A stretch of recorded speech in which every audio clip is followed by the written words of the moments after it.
All right. Hello, everybody. Welcome back to another production from the Sharp Angle Syndicate. This is the podcast with no name or the podcast to be named later. Hi, I'm the player to be named later. I'm Ryan Hyatt. Think of me as the tour guide tonight. We got the guys from Sharp Angle Syndicate. We got Stevie Shrimp, Steve Bruni's down there in New Orleans. We've got the man from somewhere south of D.C., west of nowhere, and, north of who knows where. That's Smitty Bucks, and he is on a roll in basketball right now. Gentlemen, boys, happy weekend, happy divisional weekend. How's everybody doing? Good, Ryan. Glad to be here. It's been a little while since we did one of these. I know. Hey, it's great to see everybody here this lovely Friday. My back's broke. I did 4 driveways today. The snow was coming down, but I love it, everybody. I'm here. Let's get some winners this weekend. I know. Yeah, you're out there like doing driveways and everything else, and like, oh man, you know what I was trying to do, Ryan? I was trying to get some tape out to help Buffalo. I kind of thought you might have been trying to win Neighbor of the Year or something when you told me that. Well, I'm trying to do that too. I mean, I'm trying to do a lot of things, but I was trying to put my snow shoveling ability on tape. So if Buffalo needs help, I'm there for you, and I'll go up there and I'll help you out, man. I mean, what a beautiful gig the Bills got going. All right, we're going to have taxpayers fund the stadium. We're going to build the stadium. I got a billionaire owner. And then I'm going to have people come out with their own shovels and shovel my stadium. How the hell do you do that? I don't know. It's good $20. $20. I don't know. I can do a lot of better things for $20. I would have done at least 25, 30. Hey, if you would have seen my driveways here in Northern Virginia right now, man, that's a $30, $35 job. I'm serious here. Did the people who did that, did they get tickets to the game or anything? Do we know? I don't know. The only thing I could think of is there's nothing better to do in Buffalo during the winter. Maybe that's what they do for entertainment there. See, now, Stevie, I was thinking the thing for the Saints would be, okay, come, like shovel out puke on Bourbon Street and you can get into a Saints game for free. Would that be the analogous deal down there in New Orleans? Yeah, probably something along those lines. We don't have snow. We might see snow once a decade here. Are you going to get me tickets, by the way, to Jazz Fest this year? Anything? Possibly. I didn't know you were coming. I know the Stones are going to be here. One of those I think it's either the first. I think it's the first Thursday. The Rolling Stones are going to be here. Yeah, me and Mick, we're tight. I taught him everything he knows. Yeah. All right, let's get rolling tonight. We're going to we've got a huge pick we're going to release tonight going into the weekend for NFL divisional playoffs. We got that coming up, but we haven't done this in a while. We really kind of wanted to go big picture with you guys. We're all about here at Sharp Angle Syndicate trying to help you guys make money, and particularly a lot of the new sports investors, new sports bettors that are coming into the market. There are some easy mistakes to make, and we want to try to help you guys not make some of those. And Steve, I'm going to start with you tonight on some of the biggest mistakes you see the average bettor make, whether it's down there at the casino, it's online, wherever it might be. What's the biggest one that you just want to grab people by the throat and say, please stop doing this. Don't do it. You're throwing money away. Oh, well, one of the biggest mistakes is a lot of people just fall in love. And like if they see a team that plays a good game, all of a sudden they forget about the previous 5 or 6 bad ones they played. Like it takes more than one game to basically prove your worth. Like, and that's going to lead us into one of my plays this week. Green Bay played phenomenal against Dallas, and they have played better at the end of the year. I'm not trying to say that, but I think there's going to be a huge overreaction with the square bettors with Green Bay this weekend. I'm seeing Green Bay's taking about 70% of the action. They even taking some money line action, which is kind of odd. I was surprised to see that. But I just, I think San Francisco's the cream of the crop, as they say. I don't think they're going to get beat. I got them picked to win the Super Bowl, and I think they're going to have their way with that Green Bay defense this weekend. Yeah, we talk about recency bias, and Smitty, I'll get into that with basketball with you here in a little bit with recency bias, but we see it in football. We only have one game a week. We only get to see a team once, then we got to sit and percolate on that for 5, 6, 7 days. And we're talking specifically right now about Green Bay. Yeah, they were better over the last 5, 6 games. But to go back to your play there, Stevie, this is still the Green Bay defense that was getting everybody fired a month ago. This is the same defense that we can even look last week, and they got out, 27-0, but they almost puked that game up before it was all said and done with.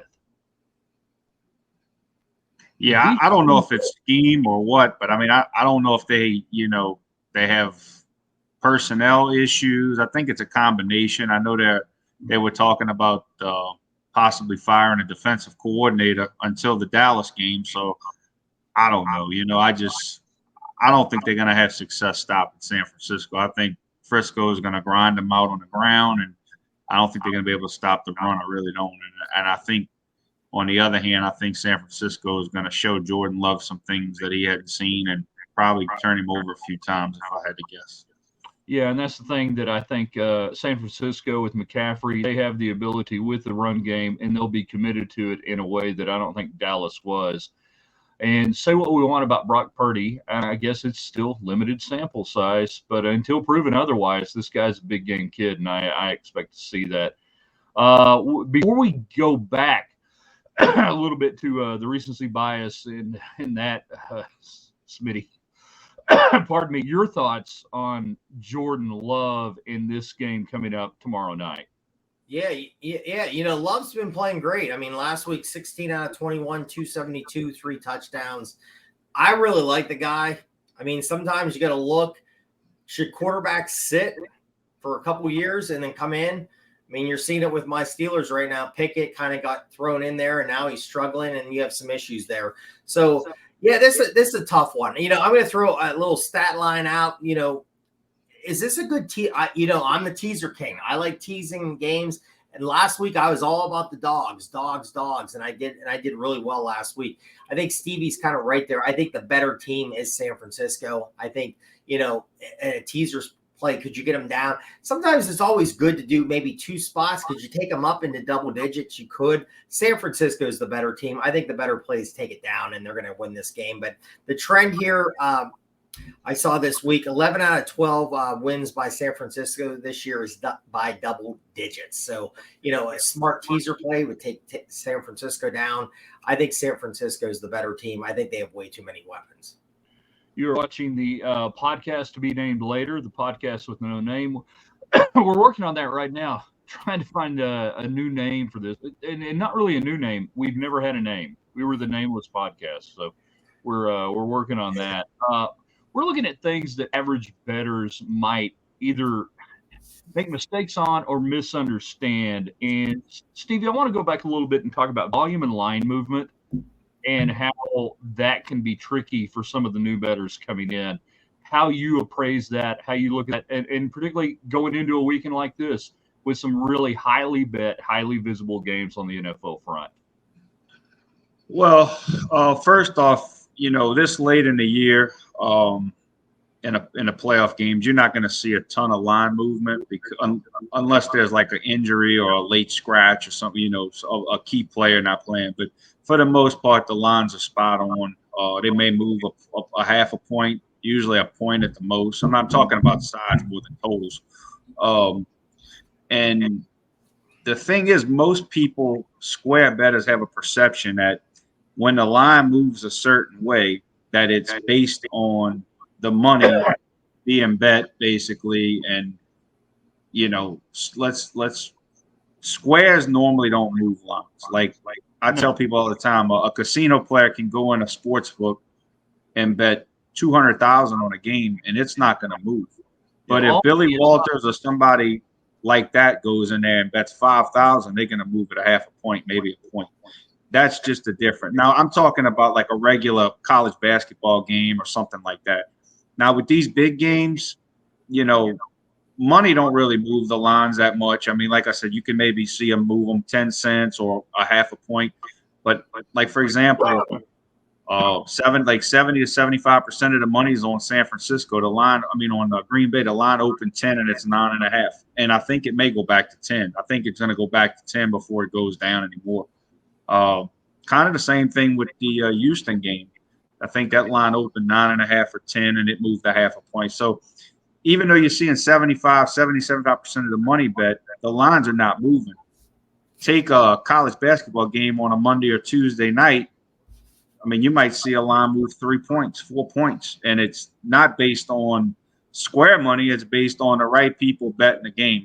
If somebody goes in a book and they consider them sharps, or like most the offshore casinos, they know who the sharp players are and they have the accounts labeled as a sharp. So when the right account bets 10,000, it's gonna move. And then they'll let them bet it. They'll move it and then let them bet it again. And that's how you get. Normally, when you see the line move like 2 or 3 points and then it stops moving, that's because usually all the meat's off the bone. All the value is gone. Now, and that's you get to that, and that's where I want to ask you guys: how do you know when that value's gone? That you're not chasing something. If you're watching, the Don Best screen, or what I still call the Don Best screens, wherever you may go to find your line movements, how do you guys know that the best in the number's already gone? That you're late to the party on that? Normally by like midday of the game. Like when I handicap my games, the night before, I'm usually trying to get the lines as soon as they come out because I know which way they're going. I would say probably the games I like are probably going to move the way I bet them probably 80% of the time, so that's why I always try to get my plays out early, the day before, the night before, because I know this. And, once that line moves 2 points, it's not nearly as good, of course. I mean, who's to say when is all the value gone? But I know this: if you keep following line movements, you're not going to be successful because if you keep getting late moves, they call them stale. It's like eating stale bread. It's no more good. Once the line moves, you can. I'm not saying bet the other way, but normally it's not good anymore. So I would try to avoid that. That's one of the things we try to do for our clients here at Sharp Angle Syndicate. Usually by 7 or 8 Vegas time, 8 or 9 Central, we've got your numbers up. We've got that ready to go, vetted in a pretty good line. I want to go back a little bit to what we're talking about here on some of these, lesser covered games and line movements. Smitty, you've been killing it with college basketball this season. What's best bet at right now? And by the way, congrats on nailing St. Francis. St. Francis, an actual saint, won you a game. Yeah, that's up. But I think if that's St. Francis, PA, I don't even know. Is it you got a St. Francis, New York, and I think a St. Francis, PA. So I don't know. I mean, what I would say here is I think one of the biggest things is people always want to bet the games on TV. And I think what I given out this past week, my play last night didn't get on the site. I gave it out on my social media. Jacksonville, I think that's Atlantic Sun. I went Navy the other day. That's Patriot. Now we're going St. Francis, PA, or New York. Who knows? It's just, I have a system, and right now the system's going well. Ryan, you just asked me where I'm at. I'm going to try to look really fast. I'm going to be best bet 40 and 17 right now on the best bet for the year in college basketball. So, and that's college basketball 23-24 starting back. Yeah, good year last year too. And I did this a lot last year too. I looked at the smaller conferences and I try to find those plays. And again, a lot of movement. Do you see a lot of movement though from morning when you're looking at that to where that goes off later on in the day because a smaller game and it gets hit a little bit?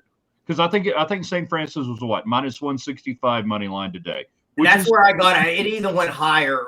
It was 150 at one point on a site I was looking at. So when I got up, and luckily I was off today, so I had a snow day for my job. So that's kind of tough for me. I think Stevie does a great job. I always respect Stevie. His games are in overnight. Sometimes I like getting up because I kind of go through a system where I want to look at it and I have what I do, and I'm very the same pattern kind of guy in my gambling.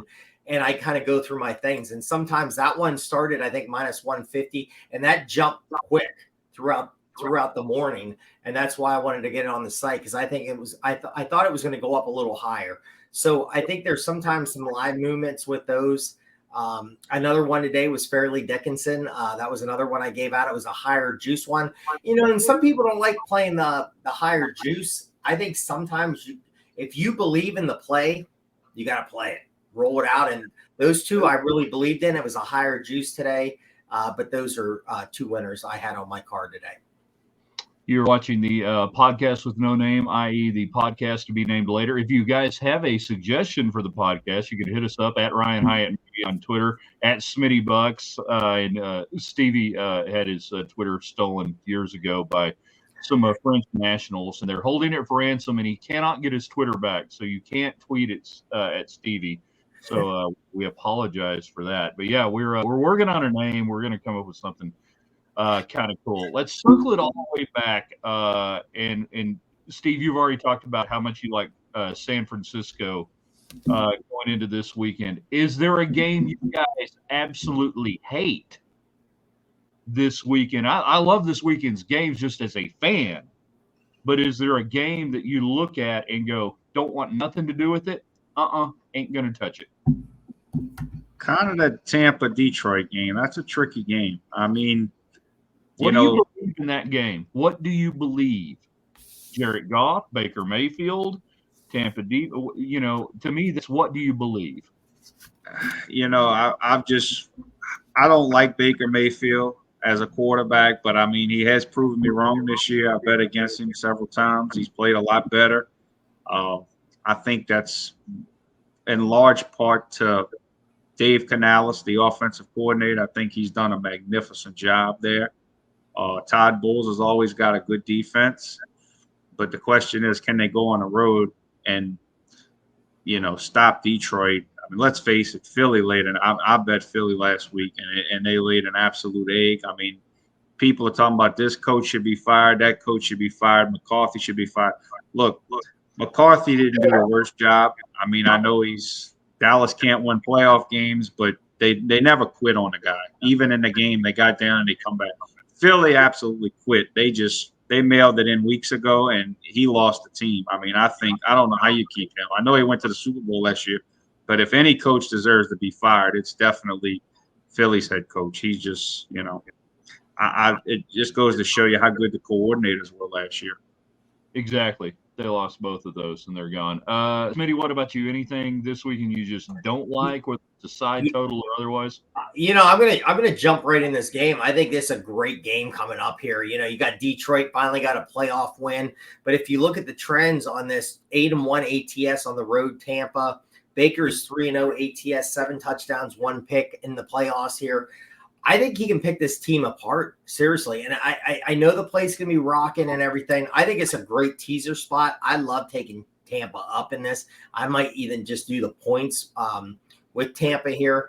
And again, I think it's a great story with Detroit. But, one they said on Follow the Money this morning, guys, is this offensive coordinator, he's doing job interview after job interview over the last 2 days. This guy, hey, can you get prepared for the game?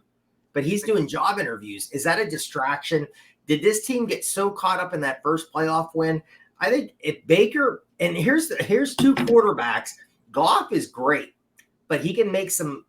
There was 1 or 2 games this year that he threw some balls, and you're like, what's going on here? Baker can kind of do the same thing. But if Baker gets hot, man, watch out. I think he can torch his secondary. So I'm keeping an eye on Tampa in this.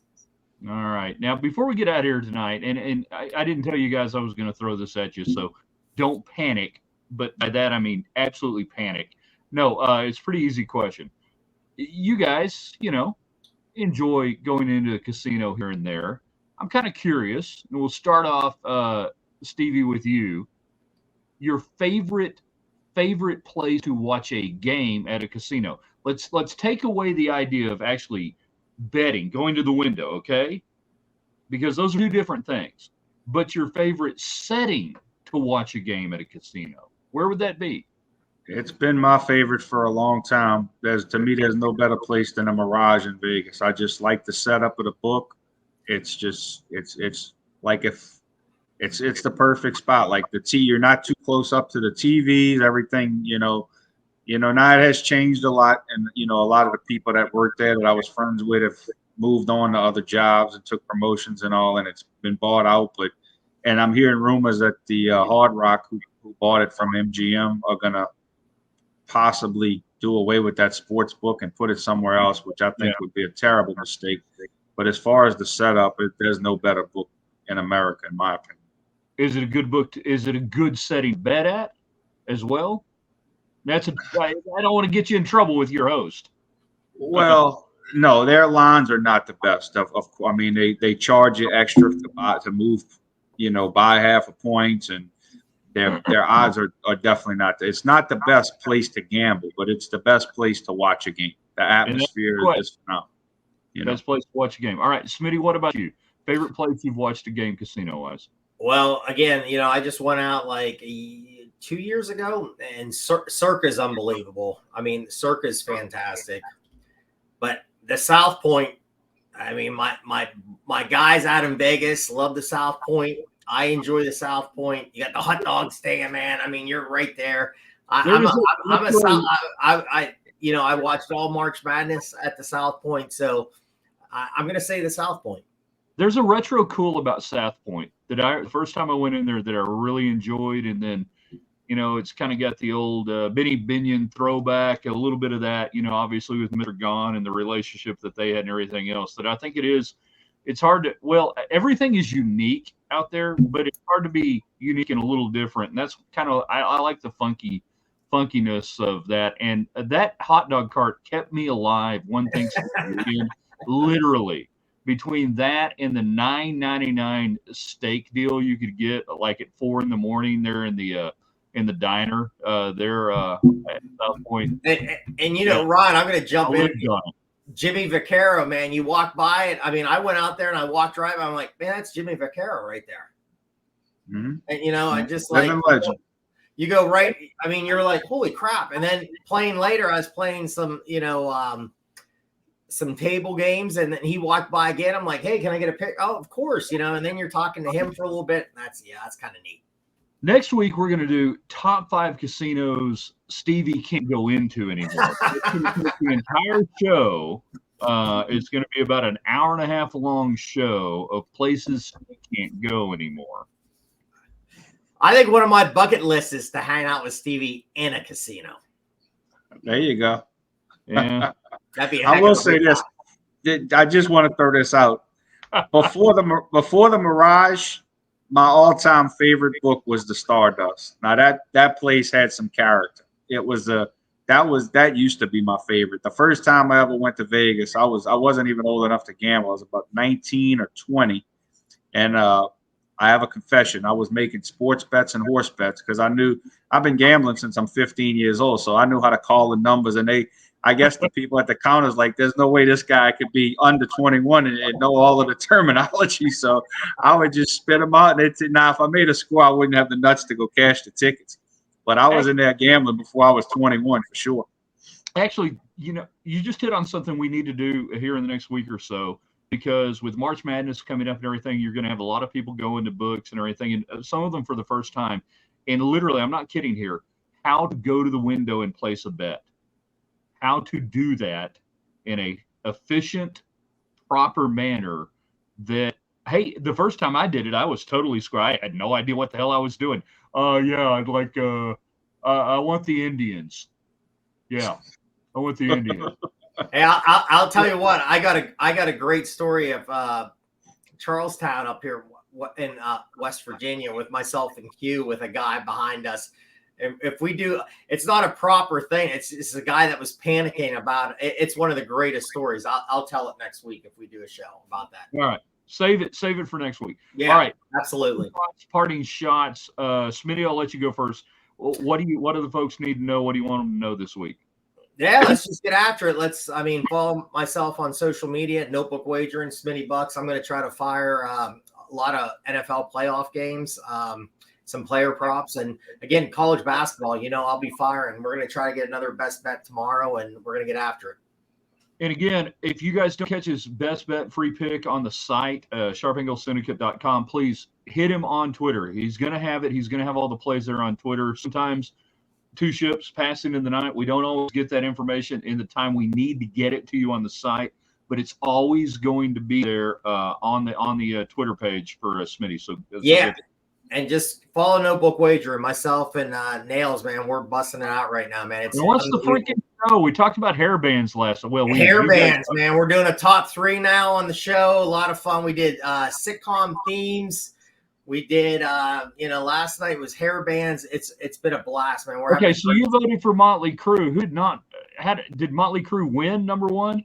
Well, that was Motley Crue. My list was I did Rat, Poison, and Motley Crue. I mean, we had all different kind of things. So we're just going to keep firing. We're having a lot of fun right now, man. That show's great, and it was awesome last night, man. Follow us and get in the chat, man. We had people in Texas, and it was not Ryan Hyatt, man. It was somebody else in Texas, and we had somebody in Nebraska.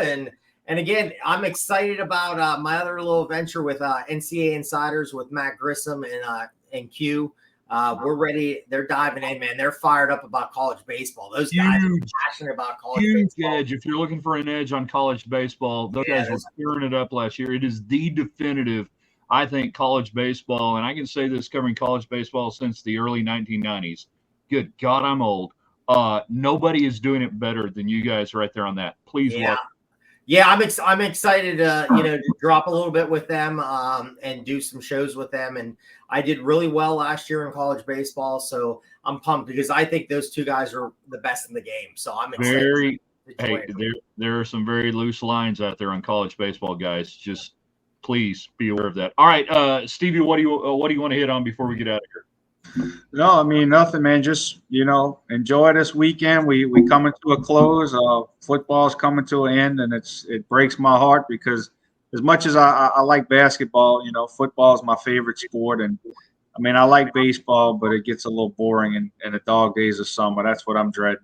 I hate the summer months. It's hot here. It's just – and that's coming forward. So I'm just enjoy these last few weeks of the NFL, and get ready for the Super Bowl, guys. All right. You guys are tearing it up. Last year for 2023, Sharpingale Syndicate, over 54% winners. That's across all sports. That's really hard to do. We are very proud of that record. There are a lot of good cappers last year that were killed to have 54%. If you think it's easy, go do it on your own. You guys need to check out our packages, our plans. Use promo code NBW20. You can save 20% on all of our great packages. Get signed up today for our premium picks. You want to do that. All right. For Stevie, for Smitty, I'm Ryan Hyatt. We ask you to do one more thing. Share this, put it out there, share it on Twitter. Say, hey, these guys ain't half bad. They ain't half good, but they ain't half bad. Share it. Come see us tomorrow. We'll see you soon on the podcast with no name.